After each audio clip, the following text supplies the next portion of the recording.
wealth, and if the Congress came to power, then they would take away the wealth of a large majority of the people of this country and give it to Ghuspetia or infiltrators, those who have more than 2 children, all of which is a clear dog whistle meant for Muslims. He reiterated that attack today in Aligarh, in Uttar Pradesh, but he dropped the reference to Muslims. The opposition Congress, the India Alliance, they're saying this is downright communal polarization. This is borderline hate speech. They have even moved the Election Commission, asking the Commission to take action against the Prime Minister. The BJP's contention is this was what Prime Minister Manmohan Singh said way back in 2006, that minorities, and particularly the Muslim minority, has the first claim on the resources of the country. So which of these 2 charges sticks? Which of these 2 charges holds up? That of appeasement, which the Prime Minister has laid at the doorstep of the Congress, or that of communal dog whistling, which the Congress accuses Prime Minister Modi and the BJP of? But first, let's listen in to this storm of charges from the campaign trail. आपकी संपत्ति सरकार को हटने का अधिकार है क्या? क्या आपकी संपत्ति को, आपने मेहनत करके कमाई हुई संपत्ति को सरकार को ऐंठने का अधिकार है क्या? और पहले जब उनकी सरकार थी उन्होंने कहा था कि देश की संपत्ति पर पहला अधिकार मुसलमानों का है। इसका मतलब ये संपत्ति इकट्ठी करके किसको बांटेंगे? जिनके ज्यादा बच्चे हैं उनको बांटेंगे।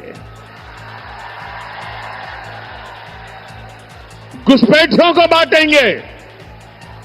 कांग्रेस और इंडी गठबंधन की नजर अब आपकी कमाई पर है, आपकी संपत्ति पर है। कांग्रेस के शहजादे का कहना है कि उनकी सरकार आई तो कौन कितना कमाता है, किसके पास कितनी प्रॉपर्टी है, किसके पास कितना धन है, किसके पास कितने मकान है, उसकी जांच कराएंगे। ये जो संपत्ति है उनको सरकार अपने कब्जे में लेकर उसको सबको बांट देगी। अब देश को हिंदू मुसलमान के नाम पर आप झूठ परोसकर बांट रहे हैं। कांग्रेस के मैनिफेस्टो में कहीं भी, मैं ये चुनौती करता हूं प्रधानमंत्री को, कहीं मुसलमान या हिंदू कोई इस तरह का शब्द हो तो हमें बताएं और ये चुनौती स्वीकार करें, नहीं तो झूठ बोलना बंद करें। कांग्रेस के मैनिफेस्टो में न्याय की बात की है, न्याय नौजवानों के साथ, न्याय महिलाओं के साथ, न्याय आदिवासियों के साथ, न्याय श्रमिकों के साथ। All right, I want to go open this up to our panelists. So which of these 2 charges sticks? Is it that of appeasement and minority appeasement by the Congress, or is it communal dog whistling by the Prime Minister? Guru Prakash Paswan is national spokesperson of the BJP. Sanjay Jha, political analyst, formerly affiliated with the Congress party. Smita Prakash, editor of ANI and senior journalist. And Javed Ansari, senior journalist, also joining us. Guru Prakash Paswan, this is what the Congress party, the India Alliance, they've even complained to the Election Commission today that the Prime Minister is indulging in downright communal dog whistling. How can he possibly say that the India Alliance, if it comes to power, will redistribute the wealth of the people of this country and give it to infiltrators, give it to people who have more children? That is euphemism, a dog whistle for Muslims. Zaka, a very warm good evening to you and all my fellow panelists. I think Honorable Prime Minister was just stating or quoting from the observation of the previous Prime Minister Manmohan Singh. Dr. Manmohan Singh, in one of his speeches in 2007, in a conclave of National Commission for Minorities, he made this categorical statement. It is his words that the first claim or the first right over the resources of the country is of the Muslims, particularly the Muslim minorities. It is not the word of the Bharatiya Janata Party. It is not the word of Prime Minister Narendra Modi. So I think that is where the problem starts. That is where the fundamental flaw exists. Zaka, if we do a historical analysis, Congress party and minority appeasement goes hand in hand. In fact, it is the Congress party that has institutionalized the practice of minority appeasement in the governance architecture. What was Haj subsidy? I want to ask you and your viewers tonight. What was that incident when Salman Khurshid, the Minister of External Affairs, he goes to the extent of saying this in public domain? Sonia Gandhi ji ke aankhon mein aasu the when the Batla House encounter happened. The Congress leaders, Zaka, you would very well remember, former Chief Minister of Madhya Pradesh, very senior leader, Mr. Digvijay Singh. He has gone on record and said, Osama ji, Hafiz Saeed ji, if this is not minority appeasement, then what is? And what is the crime that we have committed? No, so Guru, one second. The issue that the Congress party is saying is, where in their manifesto have they said that they're going to redistribute wealth, or that they're going to redistribute wealth to the minorities of this country? No, I think it is very important for us to understand that Mr. Rahul Gandhi, who every 5 years gets stuck on one particular thing. In 2019, it was Rafale. In 2024, it is the socio-economic caste censor. Mr. Rahul Gandhi has gone on record and has said, इस देश का x ray होना चाहिए, किसके पास कितना धन है ये पता होना चाहिए, और उसके बाद उसका डिस्ट्रीब्यूशन होना चाहिए. I can give you hundreds of such videos that are available in the public domain, that are available in the social media, where Mr. Rahul Gandhi has spoken about it. But the problem is not that, Zaka. I think we have to understand, last point, that for 1.4 billion people of India, regardless of your caste, you go by the book, you go by the constitution. The first claim, the first right over the resources of our country is for the 1.4 billion of people, 1.4 billion people of India. So, Sanjay Jha, here is what the manifesto says, and I'll also say what Mr. Rahul Gandhi said a day after the release of the Congress Party manifesto. First, the manifesto says the Congress Party will conduct a nationwide socio-economic and caste census to enumerate the castes and subcastes and their socio-economic conditions. Based on this data, we will strengthen the agenda for affirmative action. It also goes on to say economic empowerment of minorities is necessary. It will strengthen the agenda for affirmative action and will ensure that minorities receive their fair share. Why doesn't the Congress Party manifesto ever say we'll also ensure the majority receives its fair share? Zaka, let me answer you on all your questions. Number one, Mr. Modi and the BJP are pathological liars. I have debated on this issue of Dr. Manmohan Singh's speech since I was the Congress's official spokesperson even before 2014. The clarification had come from the PMO then itself, and I don't want to repeat it for your viewers. It's already out in the public domain. They are lying through their teeth. Point number two, if we had an independent election commission today, Zaka, Narendra Modi, India's Prime Minister, would have had the ignominy of being actually disqualified as a nominee, of being actually disqualified as a candidate for the Lok Sabha for using a communal and a religious slur during the campaign, which is prohibited in the Model Code of Conduct and the Representation of People Act. And worse, the kind of vulgar polarization that he's trying is perhaps a manifestation of some deep political frustration is coming. And I think the reason behind that is because after the first round of polling, the results look very disturbing for him. No, that's a once again, that's a conjecture. That's a conjecture that you have made. But please answer the question I asked about what the manifesto says. And a day after the manifesto was released, Mr. Rahul Gandhi, speaking at a rally in Hyderabad, said, and these are his words, by the way, Sanjay, not mine, we will conduct a financial and institutional survey to find out who holds the country's wealth, what section holds it, and then we will undertake revolutionary work. Whatever your right is, we will work on giving you the same. I mean, is this politics or is this some Robin Hood, movie where he's going to take money from the rich and give it to the poor? Okay. Now let me answer that for you. It is a deliberate and a malicious propaganda by the BJP because Mr. Rahul Gandhi said what has been said many times before. Here, look at the facts. In India today, we are having one of the highest levels of income inequality. Number one, it has been established. Number two, the OBCs, the Dalits and the Adivasis constitute nearly 75% of India's population. What is the purpose of the caste survey and why is the BJP nervous? I'll tell you why. Because it will expose how the income inequality has been worsened because the state has given away its assets to crony capitalists. And if you really have to do a proper distribution of state subsidy, you got to make sure that end of day, following a caste survey, you bring in what is institutional redistribution. It means a proper taxation system. It means a welfare mechanism that works. And more importantly, it ensures targeted... No, one second, Sanjay. You and I very well know that the people, who are paying taxes, who enable some form of redistribution of the wealth of this country are the middle class and the tax-paying citizens of this country. Some of that tax goes as subsidies, food subsidies, fertilizer subsidies, fuel subsidies. The point is not that. The point is you are not going to create an equitable society in this country, whatever utopian idea Mr. Rahul Gandhi has, by taking money from the rich and redistributing it to the poor. Excuse me. You know who tried that? You know who tried that? One second. You know who tried that? A gentleman named Mao Zedong in China. And you know what it led to? It led to the starvation of the greatest number of millions recorded in post-war history. I object. What do you mean you object? It's a recorded fact of history. I object to your absolutely preposterous comparison, because by the way, you're talking to a guy who's a student of economics. Okay. I don't want to rub it in your face, but I'm also happen to be a PhD in the subject. Okay. Please hear me out for 30 seconds.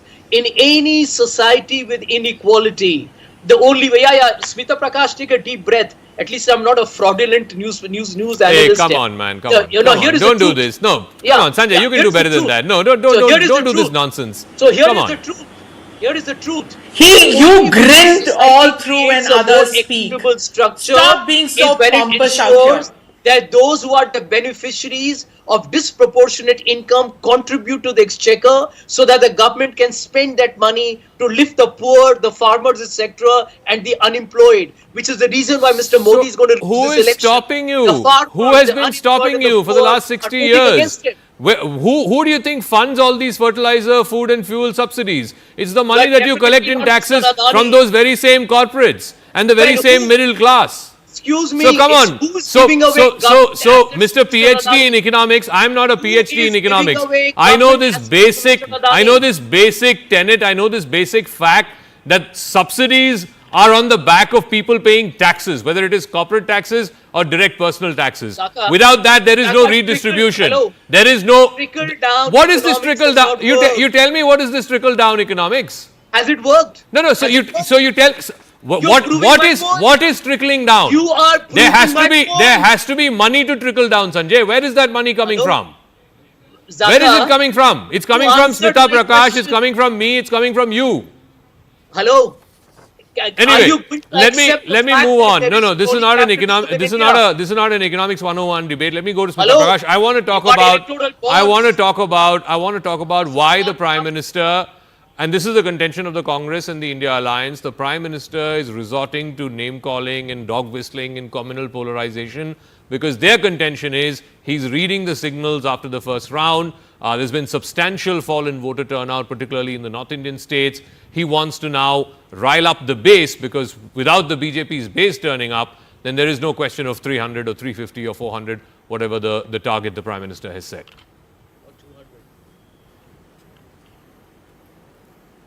Smita. Well, one can't really go into the mind of why the Prime Minister said this, but in the 24 hours since he has said it, you can see that there is applause from his core voter base and brickbats from his critics. And the gloves are off, and everything now is on the table, including shock-inducing statements. Now, if the Congress or the TMC can interpret the BJP manifesto, and they have in the past, they've called it Hindi, they've called it Hindu, majoritarian, anti-minority, and they may be right on that. Then it naturally follows that the Congress manifesto is also up for criticism, and the speeches of their leaders, which find resonance in the manifesto, which you just pointed out, the one I had also pulled it out, in which Rahul Gandhi had said that we will do a caste census so that the backwards SC, ST, poor, general caste, minorities get to know how much they account for in our country. After that, we will do a financial and institutional survey to find out who holds how much of the country's wealth and section, and we will undertake revolutionary work. and whatever is your right, you'll be given, be it the media, the bureaucracy, institutions. And Zaka, this is important when he says this, because in 2011, the PMO then of Dr. Manmohan Singh, and I'm reading it out from an article which appeared in the Telegraph, and it is by Sanjay K. Jha, now PhD in economics, that who's in the panel, in which he says, this article says that in the 27% reservation for OBCs, there was a quota for minorities. There was a quota for minorities, and this it was a proposal. It got okay from all the ministerial committees, including Sonia Gandhi gave her approval as per sources to this article, and it got approved at many stages. It somehow never got implemented. Rashid Alvi, who was the spokesperson, went on record to say at that time that the 64% Muslims are already getting reservation in the 27% OBC quota, but a mere 3% avail of it because they are unaware about how to avail of this quota. So he says the Yadavs and the Kurmis and the others, they take away all the quota in this. So what I'm saying is that what the Congress has done is not something new, something revolutionary, though Rahul Gandhi would like to call it that. It is just reinventing the wheel. They already had it in 2011. They brought it up. While it comes across as a shocker to you and me, because since 2011 and now, I think one has got more aware about the pitfalls of this kind of redistribution of wealth and things like that, which they talked about then. It never came into effect. Mamata Banerjee also, as per this report, had also got this study done, but she didn't implement it. Similarly, there was Karnataka, Andhra Pradesh and the others also who got a similar study done, but did not implement it. Whereas now it's in the Congress manifesto. Okay. And as far as the crudity of the Prime Minister's language, which the Congress is talking about, is concerned, last point. The point is that the interpretation can be a sophisticated South Bombay one or a sophisticated South Delhi one, or the language of the streets. It can be sharp, crude, sophisticated. All manner of criticism is now kosher unless struck down by the EC. Okay, I do want to bring in Javed Ansari, because the Prime Minister also invoked what Dr. Manmohan Singh had said back in 2006 at a meeting of the National Development Council. I'm going to read the full quote so that all of us, the viewers who are watching this broadcast, Sanjay, Guru, everybody who's part of this panel, gets the entire quote of what Dr. Manmohan Singh said. And I quote, "I believe our collective priorities are clear: agriculture, irrigation, water resources, health, education, critical investment in rural infrastructure, and the essential public investment needs of general infrastructure, along with programs for the upliftment of SC, STs, other backward classes, minorities, women and children. The component plans for scheduled castes and scheduled tribes will need to be revitalized. We will have to devise innovative plans to ensure that minorities, particularly the Muslim minority, are empowered to share equitably in the fruits of development.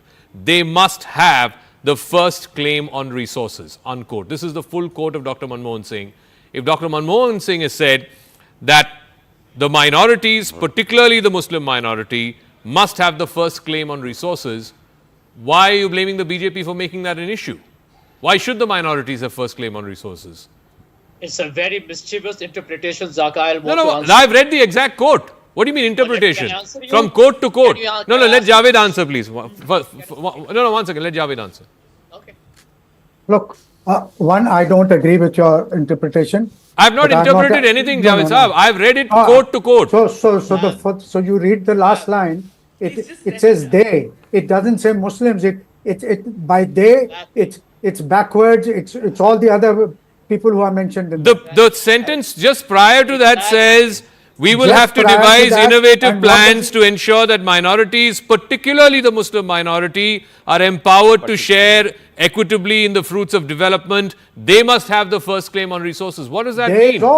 There is all. Why are you just reading it as Muslim? There is all because the previous sentence does not refer to all. He's already said what he had to say about Muslims, that they must have an equitable share. Okay. The conclusion is that everybody he spoke about must have the poor must have the first rights over the country. By the way, in the entire quote that I read, the word poor does not appear even once. But anyway, go ahead. I am saying it. He's mentioned the people. He's mentioned the people. If you read it again, or I can pull it out for your benefit. No, if you no, want. he talks about programs for the upliftment of SC, STs, Yes, other backward yes. classes, minorities, Yes. women and children. Yes. Right? Yeah. But first of all, I mean, like I said, there is no word poor here, right? That's No, a no, that's a poor word is that not poor, but is not there. there, fine. Secondly, not all SC, STs, OBCs, minorities, women and children need this upliftment that Dr. Manmohan Singh is talking about. That's another debate. No, Now, my point is, my point is the last sentence, Javed Saab, the last sentence where Dr. Manmohan Singh said that they must have the first claim on resources. Why are you blaming the BJP for making an issue out of that? Because those are the exact words Dr. Manmohan Singh used. Because that's a misinterpretation. Where does it? 1 minute. You asked me a question. Yeah, I'm listening. Allow me to answer it. Yeah, I'm listening. Because that's a misinterpretation. Where does it say the manifesto or Dr. Manmohan Singh's कि मंगलसूत्र और सोने की चूड़ियां ले ली जाएंगे that the Prime Minister said? No. So that is up to the Prime Minister to spin it the way he wants. On the campaign trail, he spins it. He spins it. So the Prime Minister has the right to spin it any which way, even in a communal way. But the others cannot talk of redistribution. Others cannot. No. You go. Like I said, the Congress party. Sir. The Congress party. Javed Saab, one second. Hear me out. No. I'm not justifying at all. I in fact asked Guru Prakash Paswan. I started the show with that. The Congress party says this is a rank, communally polarizing, dog whistling statement, and they've approached the Election Commission. They're well within their right to approach the Election Commission. Nobody has a problem with that. The point is not that. The question I'm asking you is, did Dr. Singh say this or not? And from whatever quote I read to you, I've read the quote verbatim. I've not interpreted anything. No, you have. You are interpreting. It's there in the quote. Direct. The quote is that verbatim. Mr. Jacob, can I answer? There is a plural. He would. In fact, that is an interpretation. That is your interpretation that Dr. Singh meant when he said they, he meant everyone. That is an interpretation. And your interpretation is that he means directly the Muslims. Because the previous sentence only talks about Muslims. In fact, it says particularly the Muslim minority. But anyway, I don't want to get. One second, Sanjay, come on, chill. I'm coming to you. No, I'm chill. One second. I can also go on national television and say you're a liar. Come on. I don't indulge in that. I don't indulge in that kind of gutter level debates. I do a serious debate. So please wait your time. Please wait your time. Javed Ansari, I don't want to get dragged down by all these semantics. I want to ask a very simple, direct question. You can say, okay, Prime Minister is spinning it, Prime Minister is polarizing it. Well, he has an election to win. He's going to do what it takes to win that election.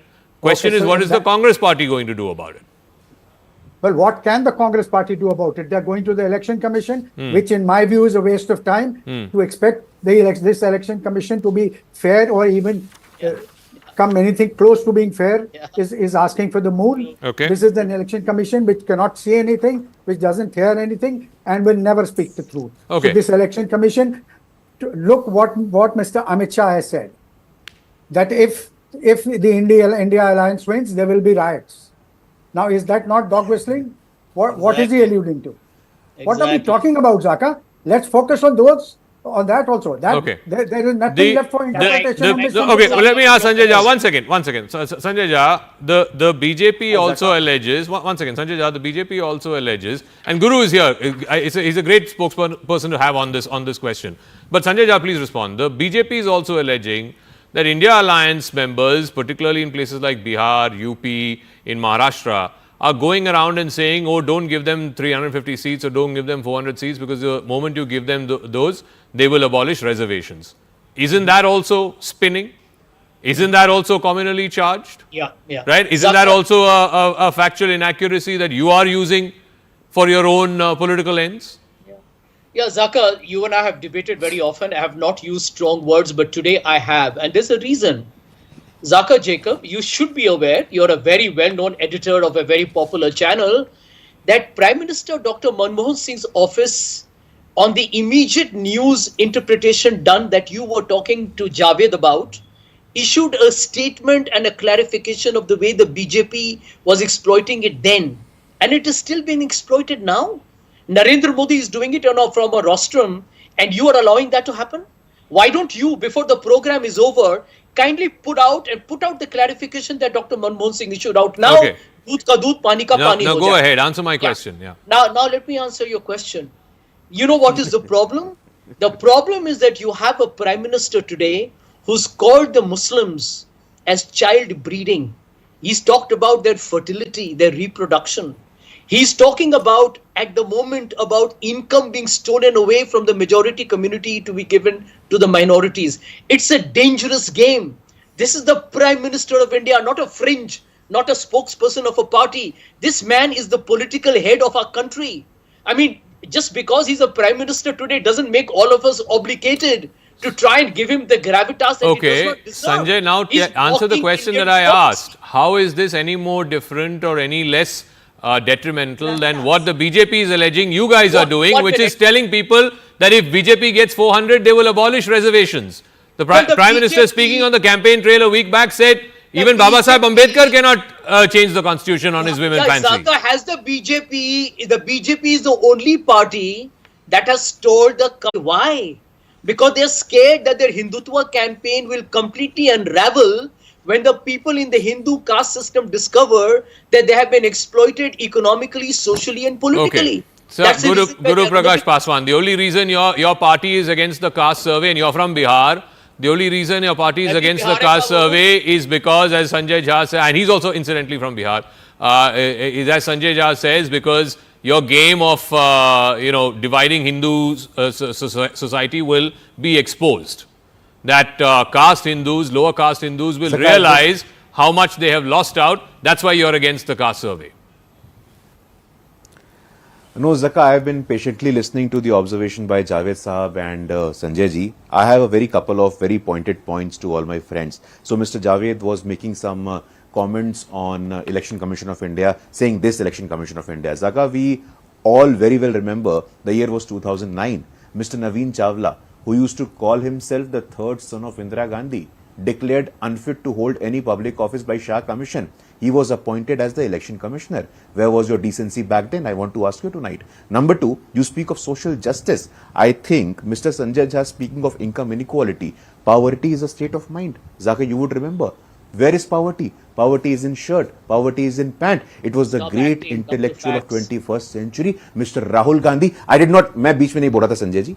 थोड़ा धैर्य रखिए. इतना व्याकुल मत होइए. नेता मत बनो There यार, is तुम्हारा poverty गुरु is a काफी state of कर mind. लेता है। अरे मैं बीच में नहीं, संजय जी मैं आपसे बेहतर चिल्ला सकता हूं, लेकिन मेरे संस्कार ऐसा अलाउ नहीं करते हैं. क्षमा चाहता हूं, चिल्ला सॉरी. सकते हैं बेहतर हमसे, सुने नहीं पावर्टी है। जस्ट मैं संजय जी मुझे पता है, संजय जी मुझे पता है, Congress party and the elite establishment of this country, Zaka, cannot tolerate an Adivasi ki beti at the highest constitutional office in the country. These people are talking about caste census. These people are talking about social justice. देश के इतिहास में पहली बार एक आदिवासी की बेटी संविधान के सर्वोच्च स्थान पे पहुंची. क्या गालियों का सामना उनको नहीं करना पड़ा. मेरा मुंह मत खुलवाइए आप लोग. The simple point, Zaka, last 10 seconds, Zaka, this is the, Mr. Sanjay Jha, don't get vyakul. Come, let him finish. Let him finish. Yeah. So, Guru, finish quickly. Yeah. Zaka, I rarely say this. But let me say this on your show tonight. ये आदिवासी की बेटी को राष्ट्रपति बनते नहीं देख सकते हैं. एक अति पिछड़ी जाति का सामान्य परिवार में पैदा हुआ बेटा प्रधानमंत्री बनता हुआ नहीं देख सकते हैं. इनके नेता कहते हैं आके चाय बेचिए आप ये कहते हैं.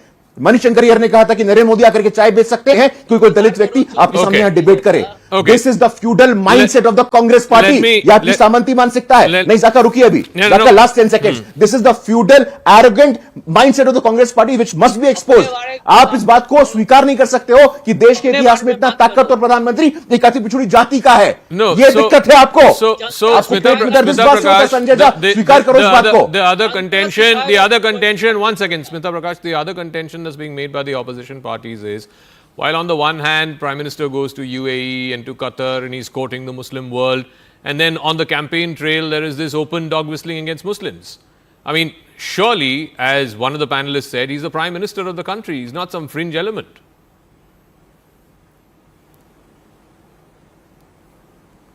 He's not a fringe element. Agreed to that. But at the same time, there is an election and he's electioneering, he's campaigning. Is it right? Is it not right? The point which I've made several times on your debate is that for 10 years we had a prime minister who was not political in nature, who was not campaigning, who left the politics to Sonia Gandhi and the others to do, and he was an administrator. Now you have in the past 10 years, and that is not acceptable to many other people. I want to make a couple of points which I listened to everybody is saying. One, Mr. Jha says we are not obligated to give gravitas just because he's the prime minister. You know, this comes back to what you were saying about him going abroad and he's making statements about Muslims, whereas in the country, the dog whistle. Where is the gravitas? The Prime Minister was called, and what Guru Prakash said, he's been called Gadha, he's been called Neech, he's been called Maut Ka Saudagar, he's been called Chor, Dakat, Hitler, Mussolini, so many other things. So there is no sense of, that he has to live up to the respect that the opposition has given him. No, he's never had that acceptability from a certain section in our country. The other point which I wanted to make is that, which you brought up also, the Congress in its manifesto says we'll ensure that minorities receive their fair share of opportunities. And in that they list out a whole bunch of things which include education and public works contracts. What is public works contracts and minorities getting it? Does that mean that if a bridge is to be given a flyover ka tender niklega, to tender mein minority ka minority, which means that a Muslim or a Dalit or somebody will get it just because it is in the quota of minorities. Then it says sports mein minority ka milega, minority community. What does sports mein minority community mean? Ki wicket keeper Muslim hoga ya fir opening batsman Muslim hoga? What is that supposed to mean? Culture, healthcare, everything is going to have minority skill development. In skill development, how does minority come? So, quite naturally the BJP is accusing or laying it out in black and white when he says mangalsutra, it can be seen as or childbearing, lots of children. Yes, those are dog whistles. But why is he doing that? He's simplifying it for the kind of people that he's talking to. They are not sophisticated English-speaking PhDs who are listening in. So he's breaking it down in the language that his electorate understands, his voter base understands. No, that's not acceptable to a certain section of our society because it doesn't. It jars for people like us. He's working his base. You could say that he's stretching the truth, but he's working the base. But I'll give Javed Ansari the final word. Javed Ansari, the point is this election, at least the first phase, was said to be thanda. That the voter turnout in some places, particularly in northern states, Rajasthan, UP, Bihar, etc., was 4, 5, 6 percentage points lower than last time. It's no longer a thanda election. I was on Shivani's show the other day and we were discussing this business of whether the constitution is being, this talk of amending the constitution. And she said that, somebody remarked on that show that this is a remarkable election. And I interjected, I said, perhaps we are talking too early. We are talking too, my fear was, and I was convinced in my mind that sooner rather than later, this is going to heat up, there are issues. And I do believe that based on projections that we discussed on your show, the BJP's feedback is that perhaps 370 appears to be a bridge too far, maybe even 300. And therefore, they need to do a lot more to rev up, to pump up their base, and that's why he's doing it. But in doing so, he has every right to reverse it. But in doing so, he's being less than prime ministerial and sometimes economical with truth. Just 1 second. He says he's facilitated, in Aligarh prayer, he said that he's facilitated that Muslim women can travel to Saudi Arabia for Hajj without their husbands. Government of India or no government has anything to do with it. It is the Saudi government. This rule was brought in by the Saudis and they are the ones who've done away with it. It is not only for Indian Muslims, it is for all pilgrims from across the world who are going. He said, I spoke with the Saudi prince. He spoke, he's claiming credit for something. He said, I spoke with the Saudi prince and I intervened. Okay. It has nothing to do, Smitaji, it has nothing to do with anybody's intervention. Okay. We'll leave it at that. We'll leave it at that. I'm completely out of time. But thank you to Guru Prakash Paswan, to Sanjay Jha, Smita Prakash and to Javed Ansari. We'll see how this plays out on the campaign trail. Today, of course, the Prime Minister doubled down on the attack on the so-called redistribution of wealth, which the Congress party has been talking about, and particularly Rahul Gandhi has been talking about. Whether that has any kind of political impact on the ground As this campaign picks up heat, we'll know. But let's take a quick break. Up next, an exclusive chat with Uttarakhand Chief Minister Pushkar Singh Dhami on the BJP's Mission 400. All 5 seats of the state went to polls last week, and there has been a substantial fall in voter turnout. I also speak to Taranjit, turned full-bred politician now. He was a former envoy to the United States. He's now the BJP's candidate from Amritsar, a tough seat where 2 of his predecessors, Mr. Puri and Mr. Jaitley, failed. I ask him what gives him confidence that he'll be able to do what his 2 predecessors could not in Amritsar. Both of those interactions right on the other side of this quick break.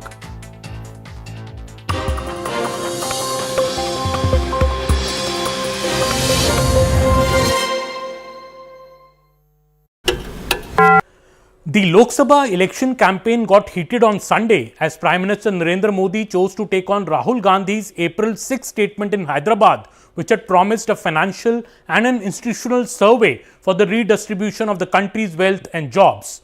Now, top BJP sources say on the Prime Minister's statement that the Prime Minister messages around 3 statements from the Congress camp which are very much on record. Number 1, Rahul Gandhi's statement on April 6 about the wealth redistribution promise. Manmohan Singh's statement in 2006 about the first right of minorities, and the manifesto that speaks about minorities getting their fair share. The BJP is saying that the Congress needs to explain what its intentions are through such statements and promises. Rahul Gandhi had mentioned the redistribution as a sequel to the already promised caste census.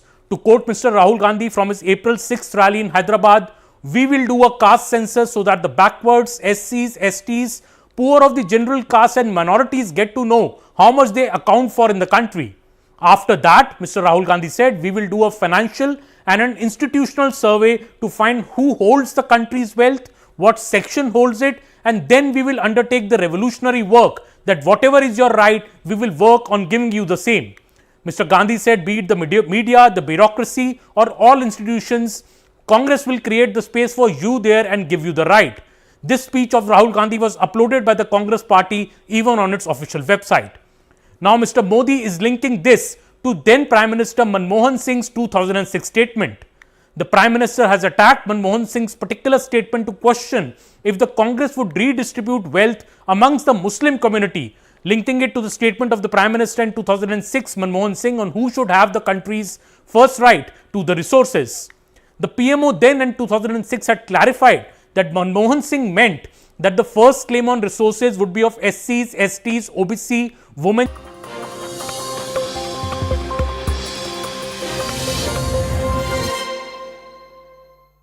How will these elections impact Bharat's rise in the world? Join me, Nalin Mehta, for the most dynamic and distinctive coverage, unrivaled political punditry, and the sharpest election analysis. Elections equals CNN News 18. The Lok Sabha election campaign got heated on Sunday as Prime Minister Narendra Modi chose to take on Rahul Gandhi's April 6 statement in Hyderabad, which had promised a financial and an institutional survey for the redistribution of the country's wealth and jobs. Now, top BJP sources say on the Prime Minister's statement that the Prime Minister messages around 3 statements from the Congress camp which are very much on record. Number 1, Rahul Gandhi's statement on April 6 about the wealth redistribution promise. Manmohan Singh's statement in 2006 about the first right of minorities, and the Congress manifesto that speaks about minorities getting their fair share. The BJP is saying that the Congress needs to explain what its intentions are through such statements and promises. Rahul Gandhi had mentioned the redistribution as a sequel to the already promised caste census. To quote Mr. Rahul Gandhi from his April 6th rally in Hyderabad, "We will do a caste census so that the backwards, SCs, STs, poor of the general caste and minorities get to know how much they account for in the country." After that, Mr. Rahul Gandhi said, "We will do a financial and an institutional survey to find who holds the country's wealth, what section holds it, and then we will undertake the revolutionary work that whatever is your right, we will work on giving you the same." Mr. Gandhi said, be it the media, the bureaucracy, or all institutions, Congress will create the space for you there and give you the right. This speech of Rahul Gandhi was uploaded by the Congress party even on its official website. Now, Mr. Modi is linking this to then Prime Minister Manmohan Singh's 2006 statement. The Prime Minister has attacked Manmohan Singh's particular statement to question if the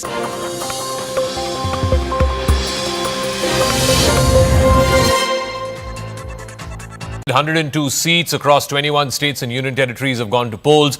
One significant thing that has stood out is that the voter turnout has been significantly less this time around. Is that a matter of concern, particularly for the BJP and its Mission 400? Joining me now is a very special guest. He's the Chief Minister of Uttarakhand, Pushkar Singh Dhami, is now joining us.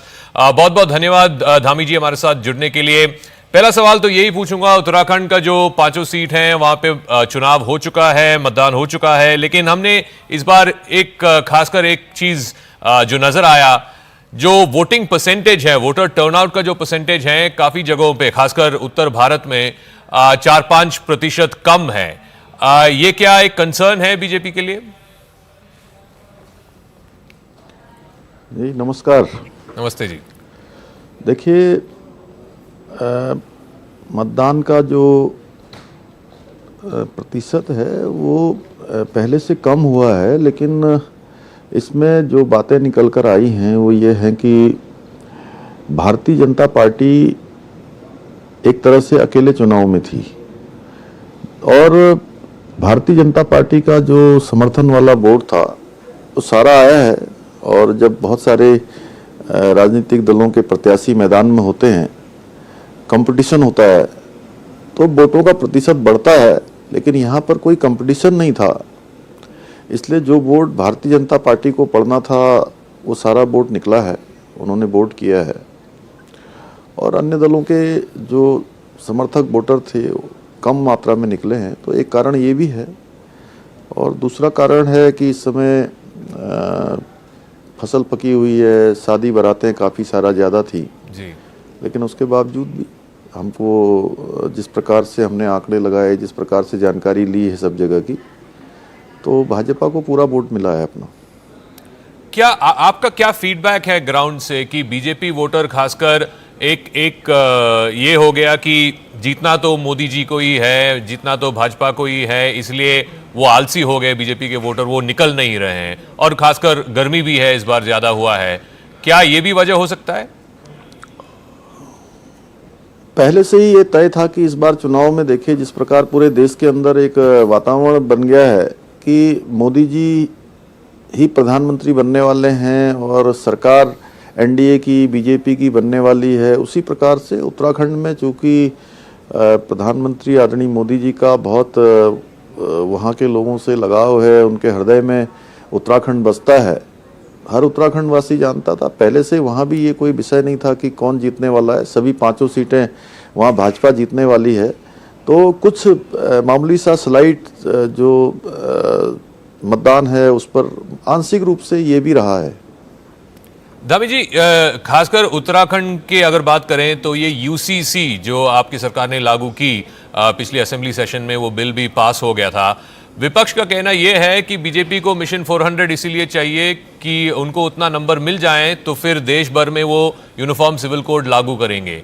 क्या ये भ्रम है या इसमें कुछ हकीकत है? क्या कहना चाहेंगे आप? देखिए यूसीसी चूंकि पूरे देश के अंदर भारतीय जनता पार्टी का देश आज़ादी के बाद से लेकर अब तक एक संकल्प रहा है, और उत्तराखंड में यूसीसी का विधेयक पारित हो गया है, विधेयक बन गया है, लागू करने की दिशा में हम आगे बढ़ गए हैं. माननीय राष्ट्रपति महोदया ने भी हमको उसकी स्वीकृति दे दी है. और हमारा संकल्प पत्र जो भारतीय जनता पार्टी का देश के लिए माननीय प्रधानमंत्री जी के नेतृत्व में प्रस्तुत हुआ है, उस संकल्प पत्र में भी पूरे देश के अंदर यूसीसी की आवश्यकताएं बताई गई है. और आज देश आगे बढ़ चुका है समान अधिकारों के लिए. और भारत का जो संविधान जब बन रहा था उस समय जो संविधान सभा के लोग थे, उसको बनाने वाले लोग थे, उन्होंने इसका प्रावधान संविधान के अनुच्छेद 44 में इसका प्रावधान किया है. और देश अब आगे बढ़ रहा है, आज समान अधिकारों की बात हो रही है. और ये यूसीसी वैसे भी देश की आधी आबादी का पूरा कानून है. तो उत्तराखंड से इसकी गंगोत्री निकली है. जिस प्रकार से गंगा जी उत्तराखंड से निकलकर पूरे देश को जल और जीवन देने का काम करती हैं, उसी प्रकार से यूसीसी की गंगा भी उत्तराखंड से निकली है. पूरे देश को इसका लाभ मिलेगा आने वाले समय में. ये जो आपने कही सब लोगों को एक ही कानून होना चाहिए, सिविल कोड होना चाहिए, इसके नाते एक कमेंट कल हुआ जो बंसवाड़ा में प्रधानमंत्री ने रैली करते हुए उन्होंने बोला, उन्होंने ये भी जिक्र किया थी 2006 में पूर्व प्रधानमंत्री डॉक्टर मनमोहन सिंह ने ये कहा था कि जो देश की संपत्ति है उसका पहला हक और पहला राइट मुसलमानों को होना चाहिए। कांग्रेस अब कह रहे हैं कि देखिए मोदी जी पोलराइज कर रहे हैं इलेक्टोरेट को, क्योंकि जो उत्साह जो आप एक्सपेक्ट कर रहे थे खासकर बीजेपी वोटर से वो हो नहीं रहा, इसीलिए वो पोलराइज कर रहे हैं। इसको आप कैसे देखते? प्रश्न नहीं है कि सबको पता है कि मोदी जी तीसरी बार प्रधानमंत्री बनने वाले हैं, और जहां तक पोलराइजेशन की बात है, ये तुष्टीकरण की राजनीति, वोट बैंक की राजनीति हमेशा कांग्रेस करती रही है, और देश की आज़ादी के बाद लगातार 60 सालों तक इनका देश के अंदर शासन रहा है। इन्होंने हमेशा तुष्टीकरण की ही राजनीति की है, और जो इन्होंने मनमोहन सिंह जी ने कहा था वो इनके आज घोषणा पत्र जो कांग्रेस का जारी हुआ है, उस घोषणा पत्र में भी जिस प्रकार मुस्लिम पर्सनल लॉ की बात करी गई है, एक तरफ हम देश के अंदर यूसीसी की बात कर रहे हैं, सबको समान अधिकारों की बात कर रहे हैं, तुष्टीकरण समाप्त करने की बात कर रहे हैं, महिलाओं के उत्थान के, उनके सशक्तिकरण की बात कर रहे हैं। ये कांग्रेस अभी भी उस वोट बैंक से बाहर नहीं आ पा रही है।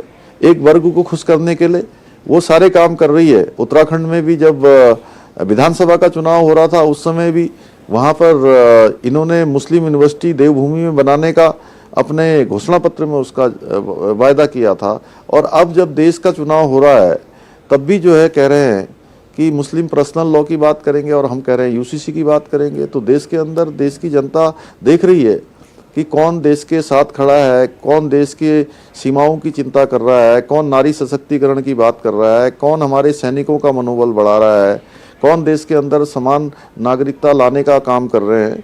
तो देश अब आगे बढ़ चुका है। मोदी जी के नेतृत्व में देश एक विकास यात्रा पर आगे बढ़ चुका है, जिसमें सब लोग, और जो मोदी जी का सबका साथ, सबका विकास, सबका विश्वास और सबका प्रयास जो मंत्र है, वो मंत्र चरितार्थ हो रहा है। इसलिए देश की जनता आज मोदी जी के साथ है।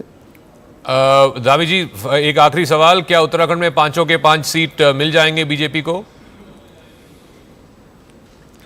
हाँ, निश्चित रूप से 5 सीटें जीतेंगे, और बड़े अंतराल से जीतेंगे। बिल्कुल मत प्रतिशत जो भी रहा हो, लेकिन हमारा अंतर बड़ा रहेगा।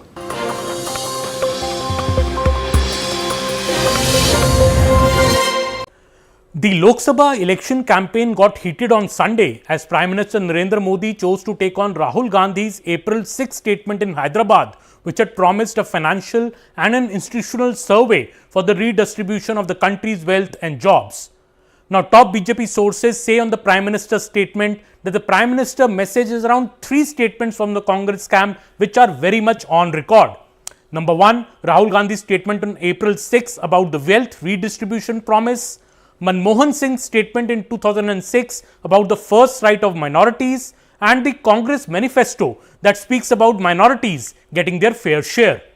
The BJP is saying that the Congress needs to explain what its intentions are through such statements and promises. Rahul Gandhi had mentioned the redistribution as a sequel to the already promised caste census. To quote Mr. Rahul Gandhi from his April 6th rally in Hyderabad, "We will do a caste census so that the backwards, SCs, STs, poor of the general caste and minorities get to know how much they account for in the country. After that," Mr. Rahul Gandhi said, "we will do a financial and an institutional survey to find who holds the country's wealth, what section holds it, and..."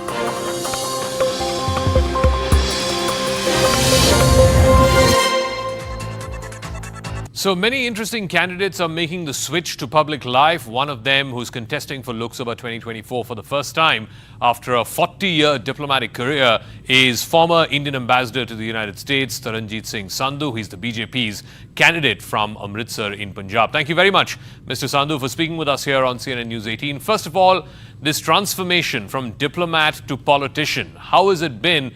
Because generally it is said that diplomats have to be diplomatic about their job, but the last thing you want from a politician is to be diplomatic. So how has the transition been for you? Well, Zaka, I would say that my role as ambassador was a public service. And somehow I feel that even as a politician, it's a continuation of a public service, even though the platform is a bit different. But how would you describe the differences between being a politician as a people's representative, as a directly elected people's representative, and the difference in being in government service as a diplomat who often is seen as sort of servicing the politician or at the service of the politician? I don't know. Look, the differences you are well aware of. There are very high expectations. There are expectations on both sides. I mean, as ambassador of India to the United States, I think the challenges were quite big. Expectations were high. But I'm glad that we were able to transform the relationship into a partnership. Here, especially in Amritsar, and you may be surprised a bit, the focus on development is something new. And people seem to be quite hungry for development.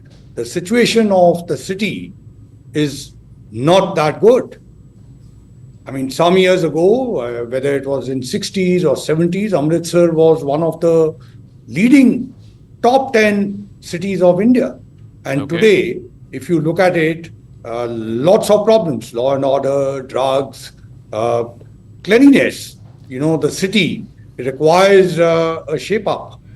Mr. Sandhu, your family has been associated with Amritsar city for a very long time, 3-4 generations now, right from the time of your grandfather. Tell us a little bit more about your family's connection with the city of Amritsar and whether that played a role in this calling, this second coming for you, as it were, jumping into electoral politics. You are right, Zaka. My grandfather, Sardar Teja Singh Samundri, was a freedom fighter. At that time, the Gurdwara reform movement was also part of the overall freedom struggle because the colonial masters, the British, had controlled the Gurdwara, and through that, they were trying to control the Sikhs. This was way back in the 20s, and my grandfather died in Lahore jail. His martyrdom is very much recognized. There's a building in the Darbar Sahib complex, Teja Singh Samundri Hall, which is the headquarters of SGPC. That is named in his memory. And he also did a lot for education reform movement at that time, established schools in Samundri Tehsil as well as in Amritsar, the district, and one of them was also a women's college, a women's school at that time. My father, who studied in that village school, became the principal of Khalsa College, Amritsar, and later the first vice chancellor of Guru Nanak Dev University. In this border areas, Guru Nanak Dev University really helped to push the education. And my mother, who did a doctorate from United States way back in 1958 in 2 years, came back and taught in Government College for Women Amritsar and became its principal. So that's the legacy I carry, and I am very determined and excited. In fact, that's been a motivating factor for me to come back to my home city and bring about development of the people here. But Mr. Sandhu, you also realize that this is a challenging seat for the BJP. Your two predecessors, Mr. Hardeep Singh Puri, Mr. Arun Jaitley, both of whom contested in the last elections, they lost. So what gives you the confidence that you will be able to do? There's a saying, when the going gets tough, the tough get going. Now, I don't want to take a full claim of that. If you actually come down to Amritsar, you will see the situation on the ground, that so much can be done for the development of the people. And those are, maybe you are finding it very general, but let me tell you, the income generation in agriculture, industry, and tourism, you may be surprised that we have 1.5 lakh visitors every day. And on the weekend, it goes to 2.5 lakhs. if those visitors we can convert into tourists, you can imagine how much it will help the local economy. There are similar, so many examples in the industry and agriculture. And I put those proposals out. I must tell you that the people are listening, the youth is listening, and particularly the women folk who also need a lot of boost in the developments. And you know, Prime Minister Modi's many schemes which help special groups, especially the women and backwards, those schemes have not even come to utilization in Amritsar. Mr. Sandhu, hopefully, there is a perception, particularly amongst some people in the Sikh community, that the Modi government is anti-Sikh, whether it's because of the farmers' protests and the way in which it responded to it, or whether it's because of the Khalistani issue. How do you counter that perception that the BJP is anti-Sikh?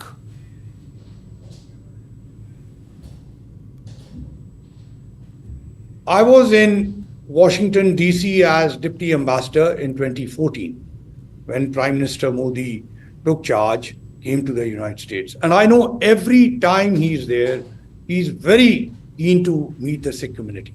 But at that time, you know, for years, the blacklists were only expanding. A drastic cut down of blacklists took place at that time. And look at some of the celebrations that have been undertaken, whether it is Guru Gobind Singh's birthday celebrations or Veer Bal Divas. First time, people all over India and abroad have got to know about the sacrifices of the young sons of Guru Gobind Singh. Similarly, a number of other initiatives, whether for Darbar Sahib or for other areas. So I don't think that perception is correct. It's deliberately created for politics. And I am excited that we are going to persuade Prime Minister Modi to give a special package for Amritsar, just like for other holy cities. All right, I want to get one final word from you, and because it happened just in the last few days, Maryam Nawaz, who's the Pakistan Punjab Chief Minister, she's extended an olive branch saying that there is a Punjabiyat connection between the Punjab in Pakistan and the Punjab here in India, and there should be some degree of normalization of the relationship between India and Pakistan, particularly when it comes to the trade issue.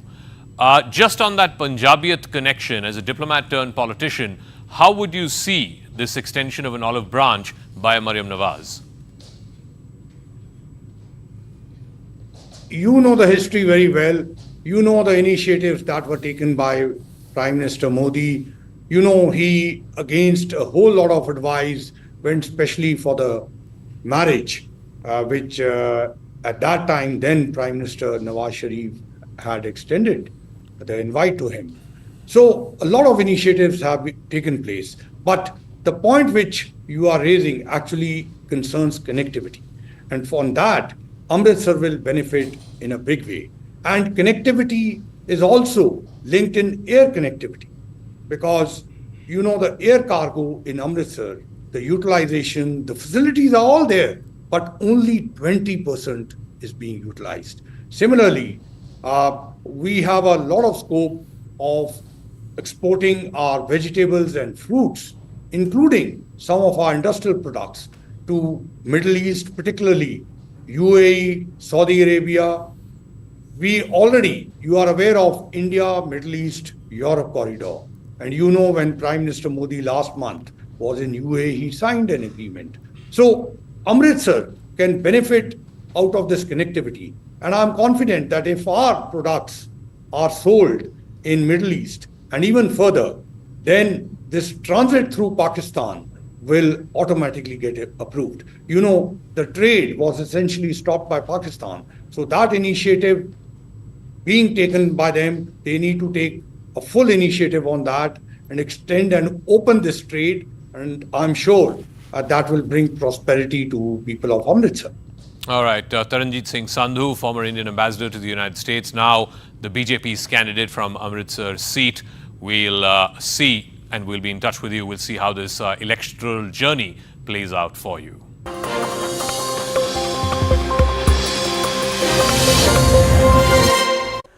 The Lok Sabha election campaign got heated on Sunday as Prime Minister Narendra Modi chose to take on Rahul Gandhi's April 6 statement in Hyderabad, which had promised a financial and an institutional survey for the redistribution of the country's wealth and jobs.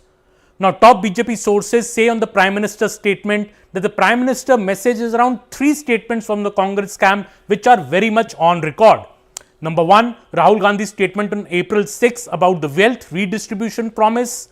Manmohan Singh's statement in 2006 about the first right of minorities, and the Congress manifesto that speaks about minorities getting their fair share.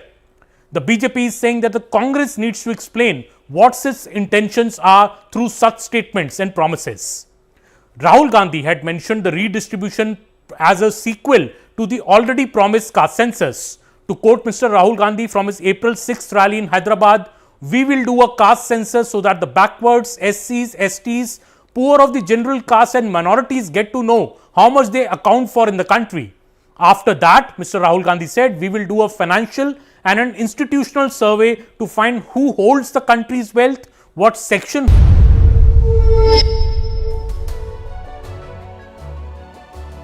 Hello, Namaskar. This is First Post and you're watching Vantage with me, Palki Sharma.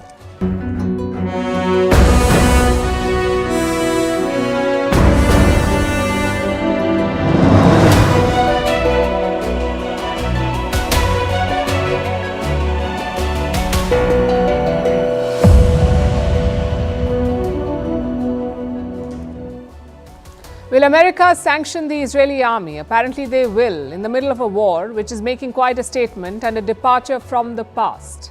Netanyahu has issued a strong statement. We'll tell you what this means for him and the IDF, the Israeli Defense Force, and why the US is doing this. Meanwhile, globally, defense spending has shot up. It has touched a record high of $2.4 trillion. What explains this trend? Which countries are topping the list? We'll tell you. What is Iran's president doing in Pakistan months after they carried out airstrikes in each other's territory? Why is Tesla slashing prices of cars after firing thousands of employees? What does Muizzu's win in the Maldivian election mean for his country and ties with India? What is the latest election row in India? Why is the Prime Minister being accused of hate speech? Do spices cause cancer? 2 Indian brands under the scanner in Singapore and Hong Kong. Why is Namibia being called the future of oil? Why are people in Spain's Canary Islands protesting against tourism when their economy depends on it? And do you have the right to sleep, as in a fundamental right constitutionally guaranteed? We'll tell you the headlines first.